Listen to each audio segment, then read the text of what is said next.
जिस दिन मैंने अपनी सास की अलमारी खोली थी, अगर उस दिन मुझे वह चीज न मिली होती तो शायद मैं जिंदगी भर उनसे नफरत करती रहती। लेकिन उस अलमारी के अंदर छिपा राज मेरी पूरी दुनिया बदल देने वाला था। मेरा नाम निशा है। मेरी शादी को अभी सिर्फ 6 महीने हुए थे। मेरे पति रोहित बहुत अच्छे इंसान थे और मुझसे बहुत प्यार करते थे और मेरी हर छोटी बड़ी खुशी का ख्याल रखते थे। लेकिन मेरी शादी की सबसे बड़ी परेशानी मेरी सास शारदा देवी थी। शादी के पहले दिन से ही ऐसा लग रहा था जैसे उन्हें मुझसे कोई खास दुश्मनी हो।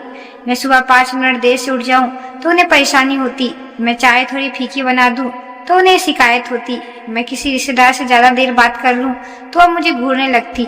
धीरे धीरे मुझे लगने लगा कि वह चाहती ही नहीं थी कि मैं इस घर की बहू बनूं। कई बार मैंने रोहित से भी शिकायत की, लेकिन वह हमेशा यही कहता, माँ का दिल ही बहुत अच्छा है, बस उनका स्वभाव थोड़ा सख्त है। लेकिन मुझे उनका यह सख्त स्वभाव नहीं बल्कि नफरत दिखाई देती थी। एक दिन मैं नया सूट पहना और तैयार होकर अपनी सहेली से मिलने जाने लगी।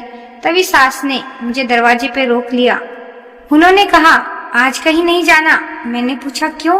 उन्होंने जवाब नहीं दिया, बस इतना कहा। मैंने कह दिया, ना नहीं जाना। मुझे बहुत गुस्सा आया। मैं बिना कुछ बोले अपने कमरे में वापस आ गई। उस दिन पहली बार मुझे लगा कि मैं इस घर में बहू नहीं बल्कि कैदी हूँ। अगले कुछ दिनों में उनकी अजीब हरकतें बढ़ गई। कई बार मुझे लगता कि वह मेरे कमरे में मेरी गैर मौजूदगी में आती है। मेरी चीज उधर उधर पड़ी मिलती थी। एक रात तो मैंने उन्हें अपने कमरे के बाहर खड़े देखा। वह दरवाजे के पास खड़ी थी और जैसे अंदर की आवाज सुनने की कोशिश कर रही थी। मुझे देखकर वह तुरंत वहां से चली गई। अब मेरे मन में शक पैदा होने लगा था, आखिर वह मुझ पर इतनी नजर क्यों रखती है। एक दिन जब घर में कोई नहीं था तो मैंने तय किया कि मैं उनकी अलमारी जरूर देखूंगी। मुझे पता था कि ऐसा करना गलत है, लेकिन अब मेरे पास कोई दूसरा रास्ता नहीं था। मैं उनके कमरे में गई। अलमारी खुली हुई थी। मैंने धीरे धीरे सामान देखना शुरू किया। तभी नीचे रखे कपड़े के बीच मुझे एक पुरानी डायरी दिखाई दी। डायरी पर धूल जमी हुई थी। ऐसा लग रहा था जैसे वर्षों से किसी ने उसे छुआ तक नहीं हो। मैंने डायरी खोली। पहले कुछ पन्नों पर सामान बात लिखी थी, लेकिन फिर अचानक एक पन्ने पर मेरी तस्वीर लगी हुई थी। मेरी सांसें रुक गई। तस्वीर मेरी शादी से पहले की थी। उसके नीचे लाल स्याही से सिर्फ एक लाइन लिखी हुई थी, इसे हर हाल में बचाना है, चाहे मुझसे नफरत ही क्यों न करने लगे। मेरे हाथ कांपने लगे। मैं समझ नहीं पा रही थी इसका मतलब क्या था। तभी पीछे से दरवाजे के बंद होने की आवाज आई। मैं घबराकर पलटी। दरवाजे पर मेरी सास खड़ी थी। उनके चेहरे पर गुस्सा नहीं था बल्कि डर था। उन्होंने मेरी तरफ देखा और धीमी आवाज में कहा, तुम्हें यह डायरी नहीं खोलनी चाहिए थी निशा, क्योंकि अब तुम्हारी जान खतरे में पड़ सकती है। मेरी सास की बात सुनकर मेरे हाथ से डायरी लगभग गिर गई थी। मैं कुछ समझ नहीं पा रही थी। अभी कुछ मिनट पहले तक मुझे लगता था कि वह मेरी सबसे बड़ी दुश्मन है और अब वह कह रही थी कि मेरी जान खतरे में है। मैंने घबराकर पूछा, आखिर आप कहना क्या चाहती है? सास ने तुरंत कमरे का दरवाजा बंद किया और खिड़की के पर्दे खींच दिए। उनके चेहरे पर ऐसा डर था जो मैंने कभी नहीं देखा था। उन्होंने धीरे से कहा, जो कुछ तुमने पढ़ा है उसके बारे में इस घर में किसी से एक शब्द मत कहना। मैंने गुस्से में कहा, पहले आप यह बताइए कि मेरी तस्वीर आपकी डायरी में क्यों लगी हुई है? सास कुछ सेकंड तक चुप रही। फिर उन्होंने कहा, क्योंकि जिस दिन मैंने तुम्हें पहली बार देखा था उसी दिन मुझे समझ आ गया था कि मुसीबत तुम्हारे पीछे फिर से लौट सकती है। मेरे सिर में जैसे दर्द होने लगा। मैं कुछ समझ ही नहीं पा रही थी। मैंने कहा, सीधे सीधे बात कीजिए। तभी सास ने अलमारी से एक पुराना लिफाफा निकाला। उसके अंदर कुछ तस्वीर थी। पहली तस्वीर देखते ही मैं चौंक गई। तस्वीर में बिल्कुल मेरी जैसी दिखने वाली एक लड़की थी। फर्क सिर्फ इतना था कि उसकी तस्वीर बहुत पुरानी थी। मैंने हैरानी से पूछा, यहाँ कौन है? सास की आंखें भर आई। उन्होंने कहा, यहाँ मेरी बेटी थी, पूजा। मैं सन्न रह गई। रोहित ने कभी मुझे अपनी किसी बहन के बारे में नहीं बताया था। सास ने कांपती आवाज में कहा, आज से 12 साल पहले वह अचानक गायब हो गई थी। मेरा दिल धड़कने लगा। सास ने आगे कहा, पुलिस ने बहुत खोजा, रिश्तेदारों ने बहुत तलाश की, लेकिन वह कभी नहीं मिली। मैंने तस्वीर को ध्यान से देखा। सचमुच उसकी शक्ल मुझसे काफी मिलती थी। तभी मुझे याद आया कि शादी के पहले दिन से सास मुझे जिस तरह देखती थी उसमें नफरत कम और कोई अजीब सी बेचैनी ज्यादा थी। सास ने कहा, जब मैंने तुम्हें पहली बार देखा तो मुझे लगा जैसे मेरी बेटी मेरे सामने खड़ी हो। मेरी आंखों में भी नमी आ गई। लेकिन अगले ही पल उन्होंने जो कहा उससे मेरा दिल बैठ गया। उन्होंने कहा, लेकिन कुछ दिन बाद मुझे पता चला कि बात सिर्फ शक्ल मिलने तक की सीमित नहीं है। मैंने पूछा, मतलब? सास ने डायरी का एक पन्ना खोला, उसमें कुछ नाम और तारीख लिखी थी। उन्होंने कहा, मेरी बेटी के गायब होने से पहले कुछ लोग उसके पीछे पड़े हुए थे। मैंने पूछा, कौन लोग? सास ने जवाब देने के बजाय मेरी तरफ देखा और बोली, पिछले 6 महीनों में क्या तुम्हें कभी ऐसा लगा कि कोई तुम्हारा पीछा कर रहा है? मेरा दिल एकदम रुक सा गया, क्योंकि सच यह था कि शादी के बाद कई बार मुझे ऐसा महसूस हुआ। बाजार में, मंदिर में, यहाँ तक कि एक बार अस्पताल में भी मुझे लगा था कि कोई मुझे दूर से देख रहा है, लेकिन मैंने कभी इस बात पर ध्यान नहीं दिया। सास ने कहा, मैंने भी उन्हें देखा है। मेरे हाथ ठंडे पड़ गए। तभी बाहर आंगन से किसी चीज के गिरने की जोरदार आवाज आई। हम दोनों चौंककर बाहर भागे। दरवाजे के पास एक पत्थर पड़ा था, उसके साथ एक कागज बंधा हुआ था। सास ने कागज उठाया। जैसे ही उन्होंने पढ़ा, उनके चेहरे का रंग उड़ गया। मैंने उनके हाथ में कागज लिया। उस पर सिर्फ एक लाइन लिखी थी, इस बार उसे बचा नहीं पाओगी। उस लाइन को पढ़ते ही मेरी रीढ़ में सिरहन दौड़ गई, क्योंकि उस कागज के नीचे लाल स्याही से एक नाम लिखा था, पूजा। कागज पर पूजा नाम लिखा देखकर मेरे हाथ कांपने लगे। मैंने तुरंत अपनी सास की तरफ देखा। उनके चेहरे का रंग उड़ गया चुका था। ऐसा लग रहा था जैसे उन्होंने कोई पुराना जख्म फिर से देख लिया हो। मैं घबराकर बोली, यह सब क्या हो रहा है? सास कुछ पल तक चुप रही, फिर उन्होंने वह कागज अपने हाथ में लिया और उसे फाड़ दिया। मैंने कहा, आप मुझसे कुछ छिपा रही हैं? क्योंकि मैं तुझे खोना नहीं चाहती। यह सुनकर मैं और उलझ गई। आखिर मेरा और उनकी बेटी पूजा का क्या संबंध था? उसी रात में अपने कमरे में बैठी बहुत देर तक सोचती रही। पहली बार मुझे अपनी सास की हरकत याद आने लगी। जब भी मैं अकेले बाहर जाने लगती तो वह रोक देती थी। जब भी कोई अनजान नंबर से फोन आता, वह परेशान हो जाती थी। कई बार मैंने उन्हें रात में जागते हुए देखा था। तब मुझे लगता था कि वह मेरी जासूसी कर रही है, लेकिन अब लग रहा था कि शायद वह किसी और वजह से जागती थी। अगले दिन सुबह में मंदिर जाने के लिए घर से निकली। सास ने हमेशा की तरह कहा, जल्दी वापस आ जाना, लेकिन इस बार उनकी आवाज में आदेश नहीं, चिंता थी। मैं मंदिर पहुंची और पूजा करके बाहर निकली ही थी कि अचानक मुझे लगा कोई मुझे देख रहा है। मैंने इधर उधर नजर दौड़ाई। सड़क के दूसरी तरफ एक आदमी खड़ा था। उसने काला चश्मा पहन रखा था और वह लगातार मेरी तरफ देख रहा था। मेरा दिल तेज धड़कने लगा। जैसे ही मैंने उसकी तरफ कदम बढ़ाए, वह तेजी से मुड़ा, भीड़ में गायब हो गया। मैं घबराकर घर लौट आई। घर पहुंचते ही मैंने सास को सब बता दिया। मेरी बात सुनते ही उनके हाथ से पानी का गिलास गिर गया। उन्होंने तुरंत मुख्य दरवाजा बंद किया और खिड़की की कुंडी लगा दी। मैंने कहा, आप इतनी डरी हुई क्यों है? उन्होंने जवाब नहीं दिया, लेकिन उसी रात मुझे जवाब मिल गया। रात करीब 2 बजे मेरी आंखें खुली। मुझे नीचे आंगन से धीमी आवाज सुनाई दे रही थी। मैं चुपचाप कमरे से बाहर निकली। नीचे सास किसी आदमी से बात कर रही थी। मैंने सीढ़ी के पीछे छिपकर उनकी बातें सुननी शुरू की। वह आदमी कह रहा था, उन्हें पता चल चुका है कि लड़की यही है, अब ज्यादा दिन छिपना मुश्किल होगा। मेरी सास बोली, मैं उसे कुछ नहीं होने दूंगी। आदमी ने कहा, 12 साल पहले भी आपने यही कहा था। यह सुनकर मेरे रोंगटे खड़े हो गए। 12 साल पहले, यानी पूजा के गायब होने के समय? तभी अचानक मेरे पैर से एक फूलदान टकरा गया। आवाज सुनते ही दोनों ने मेरी तरफ देखा। मैं डर गई। सास तुरंत मेरे पास आई, लेकिन इस बार उन्होंने मुझे डांटा नहीं। उनकी आंखों में आंसू थे। उन्होंने कहा, अब शायद समय आ गया है कि तुझे सब कुछ बता दिया जाए। एक दिन सुबह उन्होंने मुझे अपने कमरे में बुलाया। अलमारी में से एक पुराना डिब्बा निकाला और मेरे सामने रख दिया। उसके अंदर कुछ तस्वीर, कागजात और एक अस्पताल की रिपोर्ट थी। मैंने जैसे ही रिपोर्ट खोली, मेरे पैर तले जमीन खिसक गई।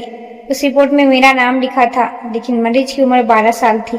मैं कांपते हुए बोली, यह कैसे हो सकता है? 12 साल पहले तो मैं यहाँ थी ही नहीं। सास ने रोते हुए कहा, यही बात सच है जो मैं इतने सालों से छुपा रही थी। और फिर उन्होंने एक ऐसी बात कही जिसने मेरी पूरी दुनिया हिला दी। निशा, शायद तुम वही लड़की हो जिसे दुनिया आज भी पूजा के नाम से जानती है। मेरे कानों में जैसे किसी ने विस्फोट कर दिया हो। मैं कुछ सेकंड तक अपनी सास को देखती रह गई। मुझे लगा शायद मैंने गलत सुना। मैंने कांपती आवाज में कहा, ये कैसे हो सकता है? मेरा नाम निशा है, मेरे माता पिता है, मेरे बचपन है, मेरी पढ़ाई है, मेरी पूरी जिंदगी है। सास की आंखों से आंसू बह रहे थे। उन्होंने धीरे से कहा, यही बात मुझे भी सालों तक समझ नहीं आई थी। उन्होंने मेरे सामने अस्पताल की रिपोर्ट रख दी।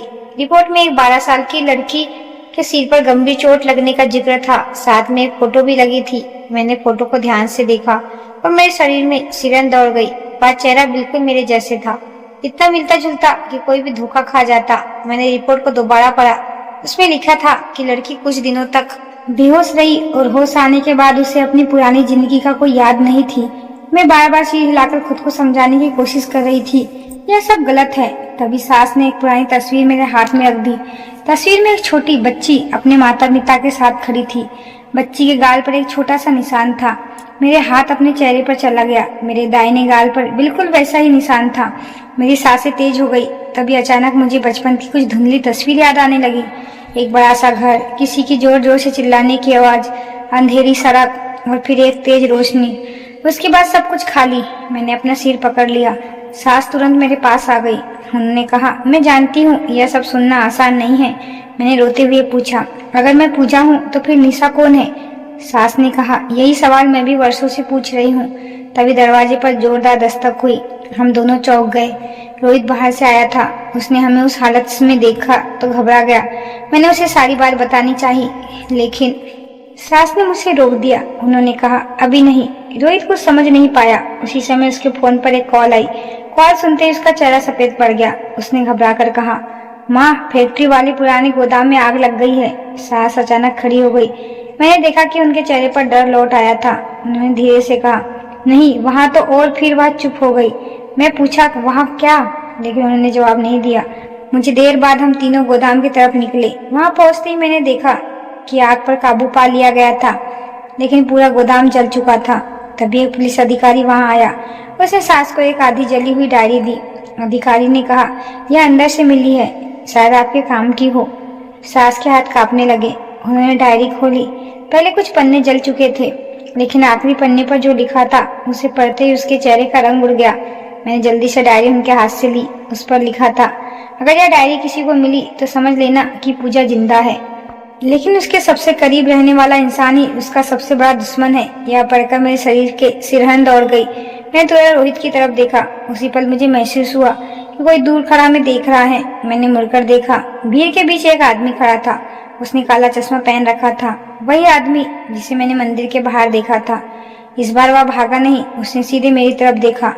उस आदमी की मुस्कान देखकर मेरे रोंगटे खड़े हो गए। मैं उसकी तरफ बढ़ने ही वाली थी कि वह भीड़ में गायब हो गया। मैंने चारों तरफ नजर दौड़ाई, लेकिन उसका कहीं पता नहीं चला।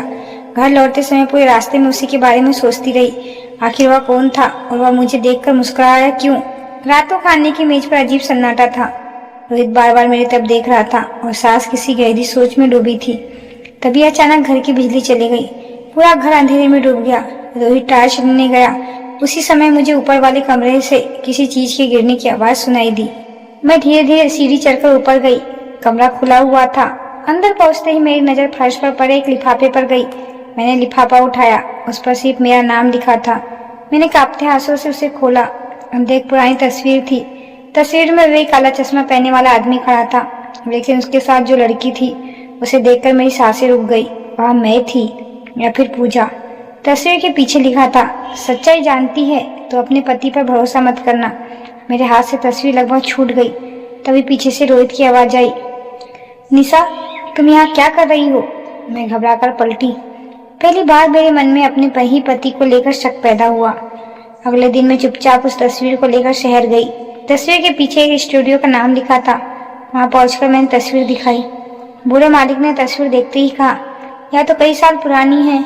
मैंने पूछा, इस आदमी को जानते हैं? बूढ़ा कुछ देर सोचता रहा, फिर बोला, हाँ, यह आदमी कई बार यहाँ आया था। उसका नाम अर्जुन था। मैंने पूछा, अब कहाँ है? बूढ़े ने जवाब दिया, मुझे नहीं पता, लेकिन वह हमेशा एक ही बात कहता था कि एक दिन पूजा जरूर वापस आएंगी। मेरा दिल जोर जोर से धड़कने लगा।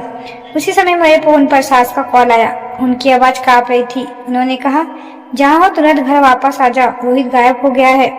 रोहित के गायब होने की खबर सुनते ही मेरे हाथ पैर शून्य पड़ गए। मैं तुरंत घर के लिए निकल गई। पूरे रास्ते मेरे दिमाग में एक ही बात घूम रही थी, आखिर रोहित कहाँ गया और वह बिना बताए अचानक गायब क्यों हो गया? घर पहुंचते ही मैंने देखा कि सास आंगन में खड़ी थी। उसके चेहरे पर चिंता साफ दिखाई दे रही थी। उन्होंने मुझे देखते ही कहा, उसका फोन भी बंद आ रहा है। पहली बार मुझे अपनी सास के लिए बुरा लगा।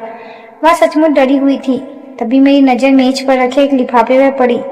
सास ने बताया कि यह लिफाफा रोहित के कमरे में मिला है। मैंने जल्दी से उसे खोला। अंदर एक चिट्ठी थी। चिट्ठी में लिखा था, अगर यह पत्र तुम्हें मिला तो समझ जाना कि मैं सच जानने निकल चुका हूँ। अगर मैं वापस ना हूँ तो पुरानी पहाड़ी के बंगले में आ जाना, वहीं तुम्हारे सभी सवाल का जवाब मिलेगा। मेरे हाथ कांपने लगे। पुरानी पहाड़ी के बंगले का नाम मैंने पहले भी सुना था, वही जगह जहाँ से पूजा के गायब होने की आखिरी खबर मिली थी। उसी रात मैं और सास उस बंगले की तरफ निकल पड़े। रास्ता सुनसान था, चारों तरफ अंधेरा फैला हुआ था। जैसे जैसे हम बंगले के करीब पहुंच रहे थे, मेरे दिल की धड़कन बढ़ती जा रही थी।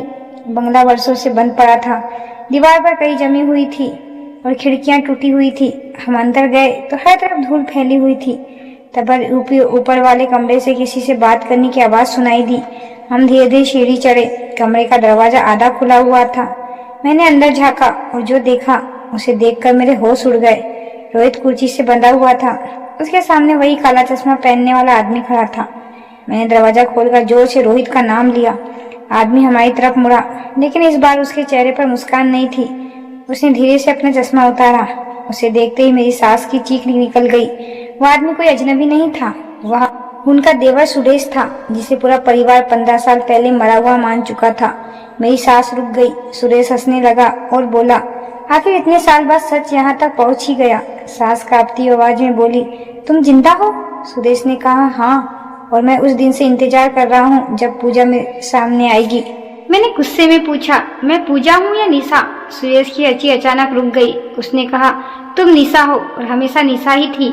मेरे पैरों तले जमीन खिसक गई। सास भी हैरान रह गई। सुरेश ने बताया कि उसकी भतीजी पूजा सचमुच सालों पहले गायब हो गई थी, लेकिन मुझे देखकर सास को अपनी बेटी की याद आ गई थी। धीरे धीरे उन्होंने हर जगह पूजा को ढूंढना शुरू कर दिया। जब मेरी शक्ल पूजा से मिलती हुई लगी तो उनका दिल मान बैठा कि शायद मैं ही उनकी बेटी हूँ, लेकिन असली सच्चाई कुछ और थी। मैंने कांपती आवाज से पूछा, फिर यह सब नाटक क्यों? सुरेश बोला, क्योंकि मुझे पता था कि मेरी भाभी आज भी पूजा को नहीं भूली है। मैंने उनकी इसी कमजोरी का फायदा उठाया। उसने फर्जी तस्वीर बनाई, पुराने रिकॉर्ड बदलाए और ऐसे सबूत छोड़े जिससे सास को लगे कि मैं ही पूजा हूँ। उसका मकसद परिवार की पुरानी जमीन और संपत्ति पर कब्जा करना था। अगर परिवार में यह साबित हो जाता कि पूजा लौट आई तो कानूनी लड़ाई शुरू होती और वह उस अफरा तफरी में फायदा उठाना चाहता था। मेरी सास रोने लगी। उन्हें एहसास हो गया कि कोई उनकी ममता के साथ खेल रहा था। तभी बाहर पुलिस सायरन की आवाज गूंज उठी। दरअसल रोहित ने खतरा महसूस होते ही अपनी लोकेशन पुलिस को भेज दी थी। कुछ ही मिनटों में पुलिस बंगले के अंदर पहुंच गई। सुरेश भागने की कोशिश करने लगा, लेकिन पकड़ा गया। जाते जाते वह चिल्लाया, ममता इंसान को अंधा बना देती है। पुलिस उसे लेकर चली गई। कमरे में सन्नाटा छा गया। मेरी सास जमीन पर बैठकर रो रही थी। मैं उनके पास गई और उनके हाथ पकड़ लिया। उन्होंने आंसू भरी आंखों से मेरी तरफ देखा और कहा, तुम मेरी पूजा नहीं हो, लेकिन पता नहीं कब तुम मेरी बेटी बन गई। मेरी आंखें भी भर आई। मैंने उन्हें गले लगा लिया और कहा, और आप मेरी सास नहीं, मेरी माँ है। रोहित मुस्कुराने लगा। कई महीनों की गलतफहमियां, शक और डर उसी पल खत्म हो गया। कुछ रिश्ते खून से नहीं बनते, प्यार और विश्वास से बनते हैं। उस दिन मुझे यह बात हमेशा के लिए समझ आ गई। दोस्तों, अगर आपको यह कहानी पसंद आई हो तो वीडियो को लाइक करें, चैनल को सब्सक्राइब करें और कमेंट में जरूर बताएं कि आपको कहानी का सबसे बड़ा ट्विस्ट कैसा लगा। धन्यवाद।